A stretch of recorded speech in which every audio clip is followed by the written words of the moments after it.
नमस्कार, माझं नाव पल्लवी. माझ्या चॅनलमध्ये तुम्हा सर्वांचे मनापासून स्वागत आहे. आज आपण केरळचा पदार्थ तयार करूया. उळ्ळी करी ही एक प्रकारची आमटी म्हणू शकतो.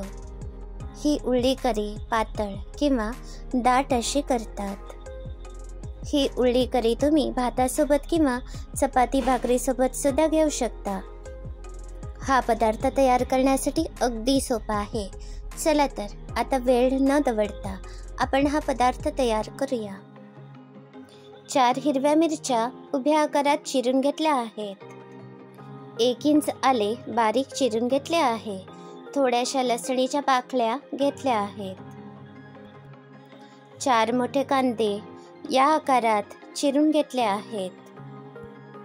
गॅसवर जाडबुडाची कढई ठेवली आहे. यामध्ये थोडेसे तेल घालते. तेल आता चांगले तापले आहे. यामध्ये 1 चमचाभर मोहरी घातली आहे. मोहरी आता चांगली तडतडली आहे. यामध्ये 1 चमचा जिरे घालते. 1 चमचा हळद घातली आहे. 1 लहान चमचा हिंग पावडर आणि थोडीशी कडीलिंबाची पाने घालूया.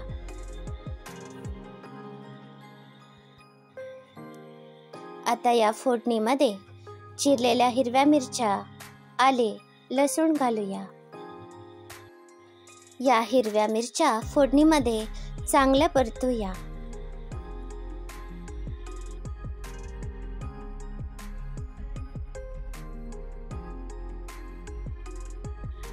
आता मिरच्या चांगल्या तळल्या गेल्या आहेत. चिरलेला कांदा घालते. कांदा गुलाबी होईपर्यंत परतून घेऊया.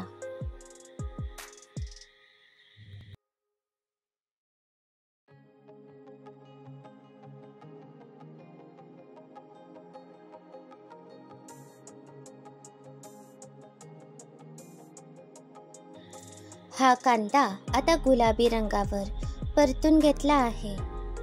यामध्ये थोडेसे पाणी घालते. साधारण अर्धा तांब्या पाणी घातले आहे. सुपारी एवढी चिंच पाण्यामध्ये भिजवून ठेवली होती. या चिंचेचा कोळ यामध्ये घालूया. उळ्ळी करी म्हणजे कांद्याची एक प्रकारची आमटी म्हणू शकतो.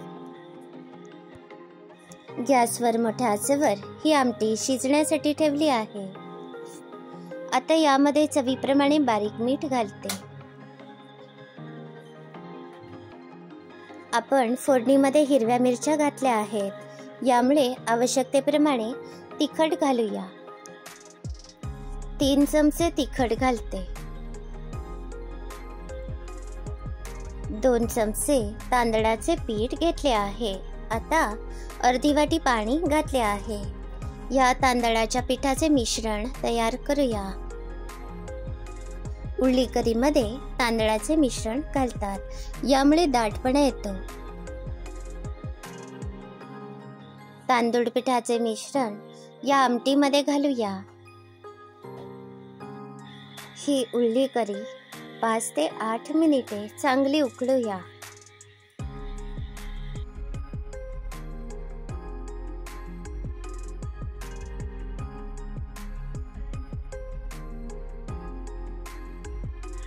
एक मोठा चमचा धने जिरे पावडर आणि 1 मोठा चमचा गरम मसाला घातला आहे. 1 चमचा हळद घालूया.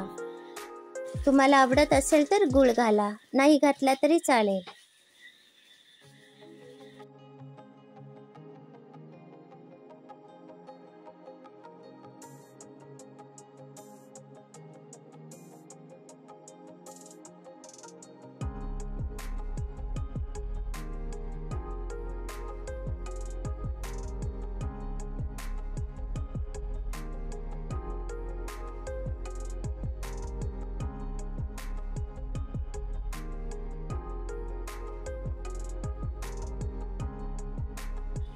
हे बघा, आता ही आमटी चांगली दाट अशी झाली आहे.